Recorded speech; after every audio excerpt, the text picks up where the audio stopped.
ভাবুন তো একটা সমুদ্র সৈকত, দিনের বেলা যেখানে মানুষ ঘুরতে আসে, সমুদ্রের ঢেউ উপভোগ করে, খাবার খায়, এমনকি ঘুরে বেড়ায় চারিদিক। কিন্তু সূর্য ডুবে যাওয়ার পর সেই একই জায়গা নিয়ে ছড়িয়ে পড়ে অদ্ভুত সব গল্প। কেউ বলে রাতে নাকি শোনা যায় অস্বাভাবিক শব্দ, কেউ দাবি করে অন্ধকারে দেখা যায় অদ্ভুত ছায়া, আবার কেউ কেউ তো বলে যে এখানে নাকি আত্মা ঘুরে বেড়াচ্ছে। নমস্কার, আমি বরুণ। নতুন একটা ভয়ঙ্কর ঘটনাতে আপনাদেরকে স্বাগত। হ্যাঁ, গুজরাটে এমন একটি সমুদ্র সৈকত আছে যেটা দিনের বেলা একেবারেই সাধারণ, কিন্তু রাত নামলেই এই জায়গাটাকে ঘিরে ছড়িয়ে রয়েছে ভয়ঙ্কর সব গল্প। জায়গাটার নাম ডুয়ার্স বিচ। সুরাট শহরের কাছে আরব সাগরের তীরে অবস্থিত এই সৈকত কালচে বালির জন্য বিখ্যাত, কিন্তু এই কালো বালির সঙ্গেই জড়িয়ে রয়েছে হাজারো রহস্যময় সব গল্প।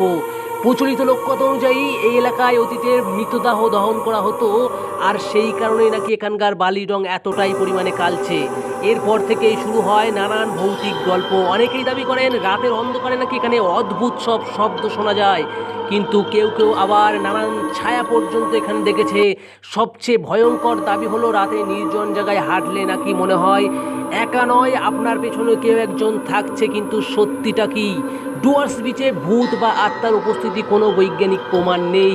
সমুদ্রের ঢেউ, বাতাস, অন্ধকার এবং চারপাশের বিভিন্ন শব্দ মানুষের ভয়ের সৃষ্টি করতে পারে।